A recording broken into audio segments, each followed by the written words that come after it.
Masih di Sapa Indonesia Malam, Menko Polhukam yang juga Ketua Satgas TPPU Mahfud MD menyatakan kasus transaksi mencurigakan terkait impor emas batangan 3,5 ton telah naik ke tahap penyidikan. Transaksi ini diduga melibatkan 3 entitas yang terafiliasi dengan pengusaha berinisial SB. Satgas Tindak Pidana Pencucian Uang atau TPPU terus mengusut dugaan transaksi janggal senilai 349 triliun rupiah. Salah satu transaksi terbesar yang diusut adalah transaksi senilai 189 triliun rupiah yang diduga merupakan tindak pidana pencucian uang terkait impor emas batangan seberat 3,5 ton. Kasus ini telah naik ke tahap penyidikan. Menko Polhukam yang juga Ketua Satgas TPPU Mahfud MD mengungkap transaksi emas batangan 3,5 ton melibatkan 3 entitas yang terafiliasi dengan pengusaha berinisial SB yang bekerja sama dengan perusahaan di luar negeri. Transaksi emas dalam periode 2017 sampai dengan 2019 melibatkan 3 entitas terafiliasi dengan grup SB. SB ini inisial orang yang bekerja sama dengan perusahaan di luar negeri.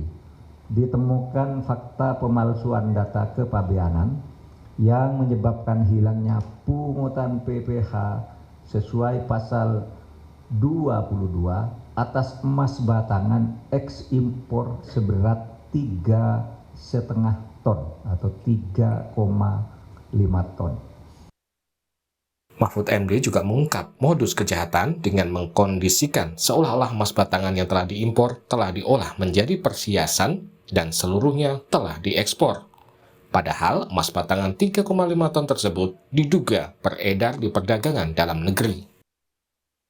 Modus kejahatan yang dilakukan adalah mengkondisikan seolah-olah emas batangan yang diimpor telah diolah menjadi perhiasan dan seluruhnya telah diekspor.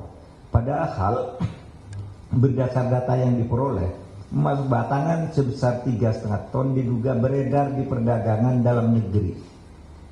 Dengan demikian, grup SB telah menyalahgunakan surat ketetapan bebas PPh pasal 22. Mahfud menyatakan, Ditjen Pajak Kementerian Keuangan juga menemukan dokumen perjanjian yang menjadi kedok perusahaan SB melakukan ekspor barang.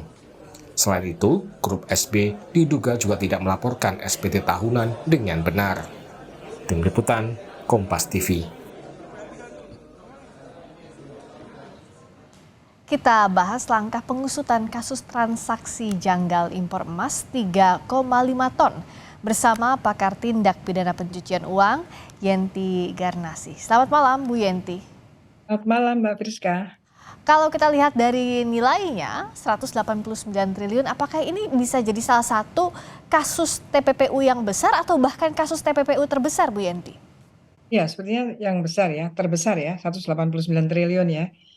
Karena yang terakhir itu kan hanya berapa ya? 40 triliun lah yang di mana yang di Asabri dan lain sebagainya. Ini terbesar. TPPU terbesar, nampaknya terbesar ya, dan ini memang TPPU karena apa? Awal pengungkapan itu kan dari data PPATK LHA. Ini apa? Kalau dari PPATK pasti ini berkaitan dengan transaksi-transaksi yang mencurigakan, yang janggal, yang mengagetkan gitu ya, nggak sesuai dengan biasanya, dan kemudian dikirimlah kepada penyidik yang kali ini karena berkaitan dengan penyelundupan kan, jadi dikirimnya ke Menteri Keuangan, Bea Cukai. Ya, jadi ini adalah ini saya juga ingin menyampaikan bahwa ini adalah kejahatan penyelundupan sebetulnya, penyelundupan administrasi gitu. Oke, jadi kenapa ini bisa lolos? Karena ada penyelundupan administrasi itu ya Bu ya? Itu yang aneh ya Kak. Jadi barangnya benar-benar ada tampaknya ya. Sekarang ini kan nampak bahwa barangnya 3,5 ton emas batangan tuh ada, tapi dokumennya itu beda. Jadi dokumennya itu yang dipalsukan, yang tidak benar gitu. Jadi kemudian seolah-olah kan gitu ya, seolah-olah kemudian itu seolah-olah bukan emas batangan, tapi emas batu or itu ya, Ya, yang awalnya kan gitu ya, kita masih ingat ya, udah ya. agak lama juga ini jadi batu or itu masuk dan kemudian sekarang mana emasnya? Sudah dijual kemana waktu itu Surabaya dan sebagainya sudah jadi perhiasan-perhiasan gitu. Terus Hmm, aja kalau yang dari awalnya itu kan karena batu or itu masih apa dalam istilah emas mentah gitulah ya. ya, Itu kan besar. tidak sebesar ini gitu kan, Hmm, tidak sebesar ini karena makanya jadi emas yang sudah perhiasan-perhiasan. Karena dari kalau saya beberapa kali ikut apa ya gelar untuk kejahatan tambang emas itu emas ton gitu ya batu or yang ya. ton itu. Jadinya sedikit paling-paling jadi berapa ya jadi 100 kilo, 90 kilo Karena ini itu kan 3 mentahan harus diolah lagi ya Bu Iya, Yenti ya. iya, Nah, karena dari banyak sekali yang pakai kapal-kapal itu jadi sedikit gitu. Lah ini hmm, kan 3,5 ton tuh emas batangan gitu iya kan. emas batangan Ini pula tiga luar setengah biasa ton. gitu ya, jadi besar sekali.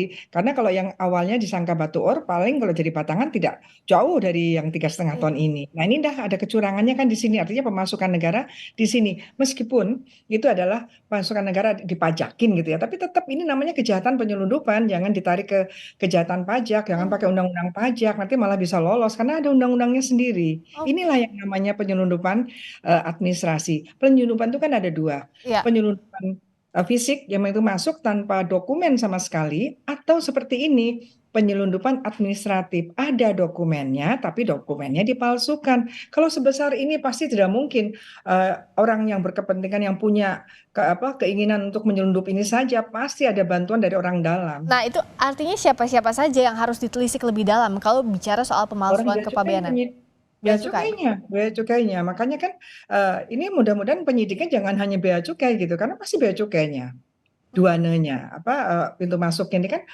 penyelundupan itu kan membicarakan tentang keluar masuknya barang dari dan keluar negeri kan gitu ya di Ya. suatu negara di mana nanti harus dilihat ini berapa ini jenisnya apa beratnya bagaimana apa legal apa nggak legal gitu kan. Kan itu ada aturan-aturannya bahkan ada karantina dan sebagainya dan kemudian nanti harus membayar untuk pajaknya berapa tapi bukan karena undang-undang pajak gitu jadi supaya masyarakat jelas gitu ya kan waktu itu sempat disampaikan nanti Hmm, ini juga bingung ya. Dulu kan ada juga 189 ternyata onslah kan ya. ya ini yang mana lagi kok jumlahnya sama gitu loh. Ya Ya betul. kan? Itu Ya harus ini memang harus ada dijelaskan yang yang satu mana ini ada. kasusnya begitu ya Bu ya. Ya, ini ada, yang ini ada, Hmm. artinya apa? Berarti ada dua kali kan? Hmm. Dulu sudah ada, tetapi lepas dari segala tuntutan hukum. Sekarang adalah yang waktu itu sudah disampaikan ada dua kali, yang ini yang kedua ini gitu. Ya. Yang Nah, kedua kalau kita ini. lihat timeline-nya Bu Yenti itu 2017 sampai 2019. Artinya ada jeda waktu 4 tahun ke tahun ini. Baru sekarang bisa terungkap sebegitu sulit untuk mencari kasus ini dan juga menaikkan statusnya ke penyidikan. Iya, jadi waktu itu kan apa ya, selalu kan dari PPATK ya, dari PPATK ya apresiasi sama Pak Mahfud ya, karena disuarakan gitu. Ya kan waktu itu kan gitu ya. Ya entahlah ya, walaupun sebetulnya laporan-laporan yang masih intelijen itu kan juga tidak boleh disampaikan ke umum dulu Oke. sebelum diamankan gitu ya. Tetapi Ya. kan ada gunanya juga. Ini Mhm. kok 4 tahun kok baru ketahuan sekarang gitu, barangnya sudah nggak ada gitu. Ini gimana gitu kan? Artinya apa? Pengawasan di kepabeanan atau mungkin memang sudah terjadi apa ya? Kerjasama Hmm. antara yang mau menyelundup sama yang mengawasi tentang penyelundupan itu karena jelas sekali Ya. secara fisik. Cara ini Oke. bukan transfer loh ya. Ini Ya. barang emas batangan 3,5 ton masuk Ya. kan? Pasti ditulis 3,5 ton tapi bukan bukan emas batangan. Pasti Ya. gitu kan? Ya. Ternyata emas batangan Ya. gitu. Dan inilah yang harus disidik lebih dalam lagi agar ketahuan sampai ke akar-akarnya siapa-siapa saja yang Iya, kong kali iya, kong dalam karena kasus ini. nggak mungkin. Ini Ya. bukan penyelundupan keberlian yang kecil-kecil atau yang nggak kelihatan atau Baik. narkoba yang di tengah-tengah itu kan bukan gitu Mhm. kan. Ini bagaimana 3,5 ton masuk Ya. sampai tidak terdeteksi gitu kan. Kita harap ketegasan Ketahuan dalam itu ya. karena PPATK, karena ada aliran dana, ya Mhm. kan? Ya. Karena transaksi. Nah, inilah ada satu kejahatan asal yang dibongkar dikarenakan ada dugaan TPPU duluan yang ketahuan. Nah, menarik untuk menyisir TPPU ini kemana nanti akhirnya. Terima kasih Bu Yenti Garnasi, pakar tindak pidana pencucian uang, telah bergabung di Sapa Indonesia Malam.